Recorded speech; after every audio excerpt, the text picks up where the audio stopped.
Bicarain aja.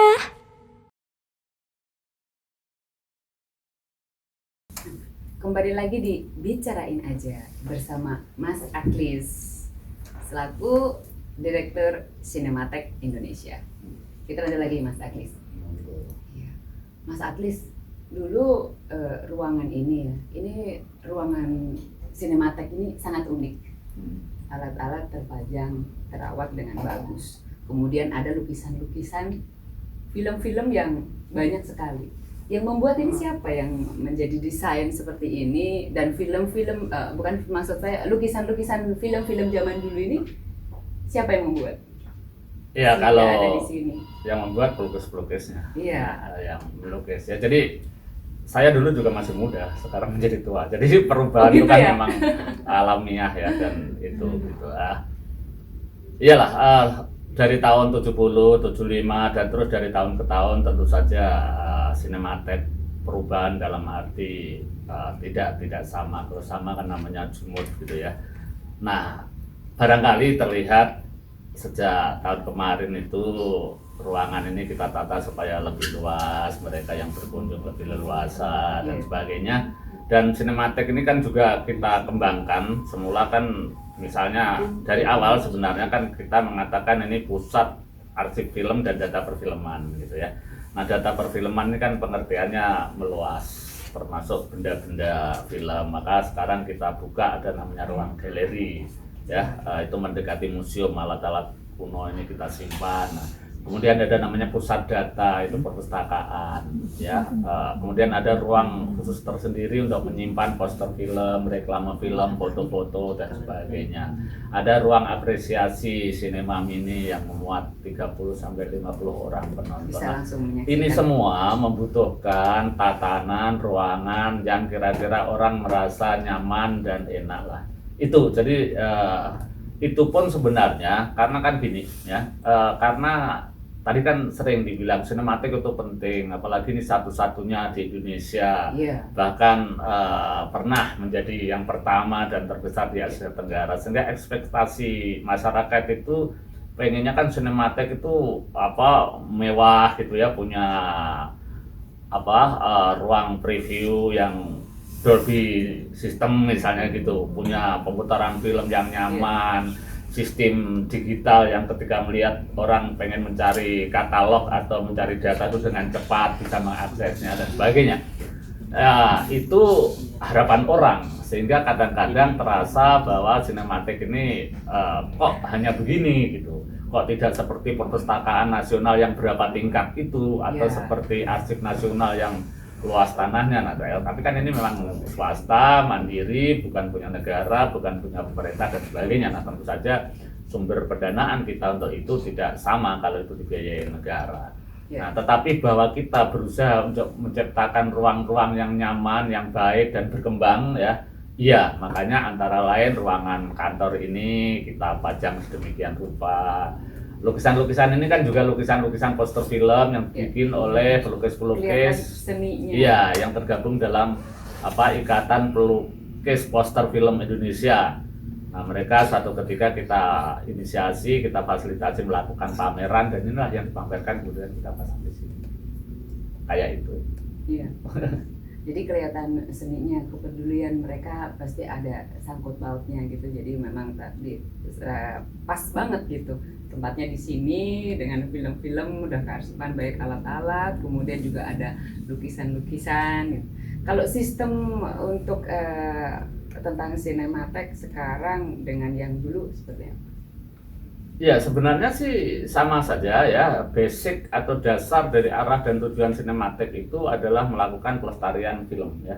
Pelestarian itu meliputi mencari gitu ya, mengumpulkan, menyimpan, kemudian merawatnya dan memanfaatkan untuk tujuan-tujuan sebagaimana fungsi kearsipan. Nah, dari dulu sampai sekarang itu pekerjaan yang dilakukan, bahwa teknik melaksanakannya berbeda-beda, tentu menyesuaikan dengan zaman dan perkembangan ya. Kalau dengan budgetnya yang akhirnya menjadi seperti ini? Iya, dulu kan tahun 75 sampai tahun sekitar 94 itu yang saya bilang tadi ada subsidi dari DKI Jakarta ya waktu itu, dan karena regulasi maka subsidi itu nggak bisa diberikan, maka Sinematek kemudian bernaung di bawah Yayasan Pusat Perfilman Haji Usmar Ismail. Yayasan Pusat Perfilman Haji Usmar Ismail itulah yang mengelola Sinematek, memfasilitasi dari segi biaya mendasarnya gitu ya. Yayasan dari mana? Tentu mereka punya sumber-sumber dana yang itu misalnya tentang pengelolaan gedung dan sebagainya. Tapi itu yayasan lah yang ngerti gitu.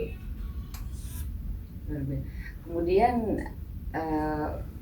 setelah ada di Sinematek begini kan, dengan penyimpanan film-film dari masa ke masa sampai sekarang, menurut Mas Aklis, perfilman dulu dengan sekarang gitu, ya, perbedaannya bagaimana, juga perkembangannya seperti apa menurut Mas Aklis?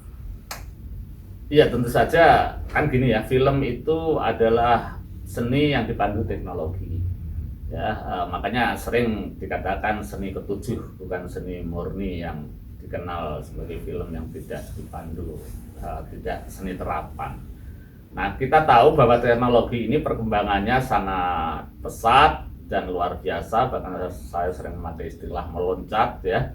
Sehingga tentu perfilman bukan hanya di Indonesia itu memang lain-lain dari sejak ditemukan tahun 1885. Lalu 1900 baru ada bioskop di sini dikelola oleh Nederland atau Hindia Belanda. Tahun 1926 baru ada film dibuat di sini. Lalu baru pada tahun 40-an banyak film, baru tahun 50 film Indonesia lahir dan sebagainya.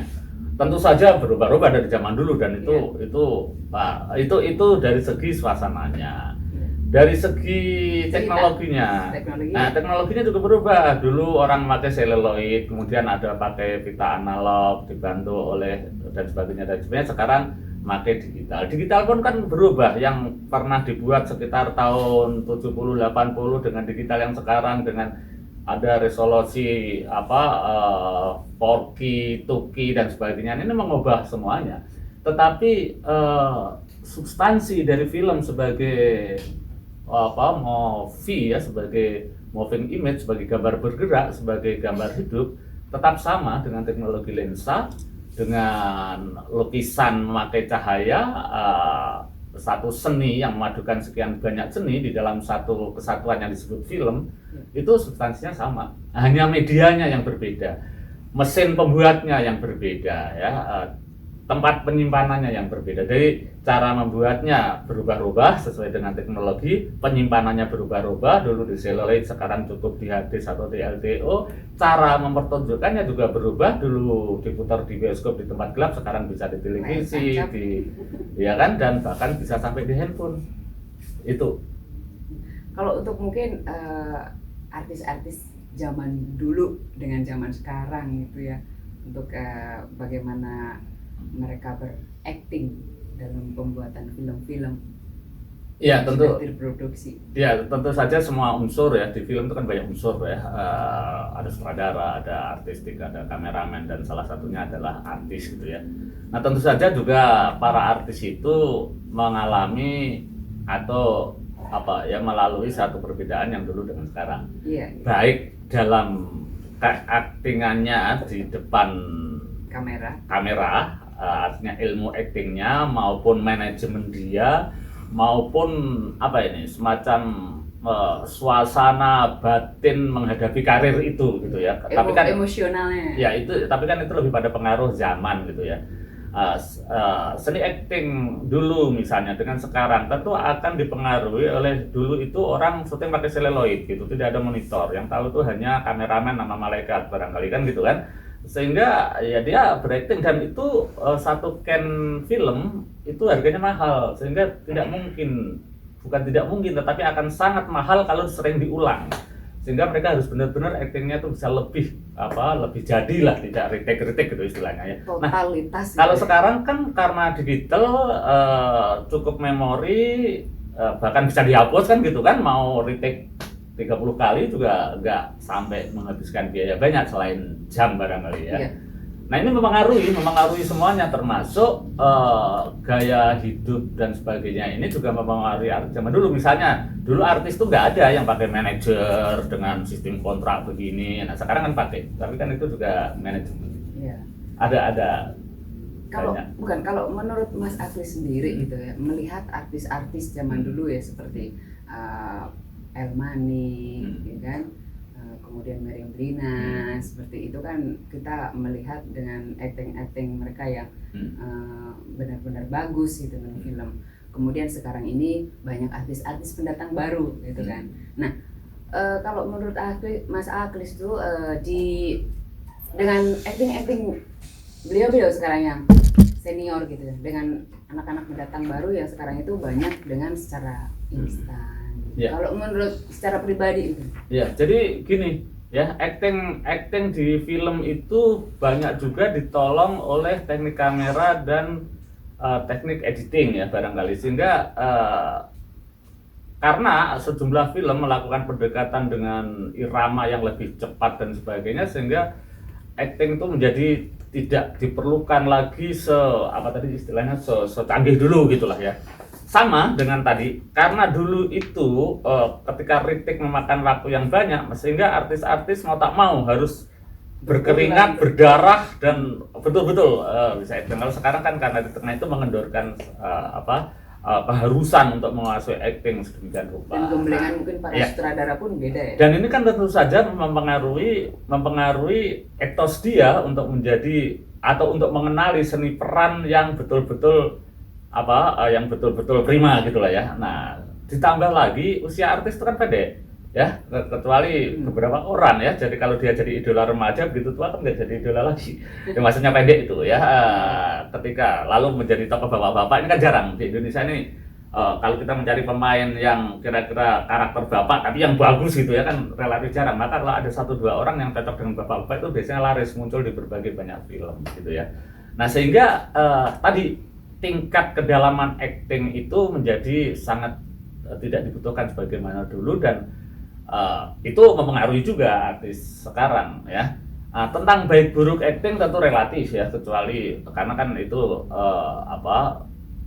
hasil akhir dari acting kan kita bisa lihat di layar itu. Nah, dan itu bisa dibantu oleh banyak teknologi tadi saya bilang, lewat editing yang iramanya sedemikian rupa, cut yang cepat dan sebagainya, itu bisa kita itulah, dan itu kan tetap acting ya. Nah, tetapi benar bahwa tingkat tuntutan untuk lebih matang menguasai seni acting zaman dulu dengan zaman sekarang itu memang berbeda. Tetapi ini kan sama, tuntutan untuk menjadi sutradara zaman dulu dengan zaman sekarang juga berbeda. Karena ada kemudahan-kemudahan pada era teknologi ini, tuntutan untuk menjadi sutradara, kameramen dan sebagainya juga berbeda. Ya. Jadi lalu apakah ini dibandingkan lebih canggih dulu atau sekarang, ya relatif juga gitu. Tapi bahwa memang berbeda. Tapi biasanya di mana-mana kalau orang lebih punya banyak pengalaman menguasai yang lalu, yang sekarang dan yang akan datang, itu kan pastilah lebih matang. Gitu kira-kira filosofisnya. Iya. Menarik sekali, bagus sekali percakapan kita hari ini di Bicarain Aja. SWI Bicarain Aja. Mudah-mudahan apa yang telah kita bicarain aja kali ini tentang perfilman, tentang siapa beliau, Mas Aklis Suryapati selaku Direktur Sinematek Indonesia. Sampai ketemu di percakapan Dibicarain Aja mendatang.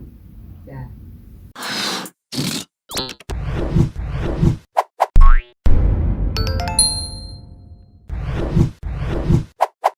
Bicarain Aja.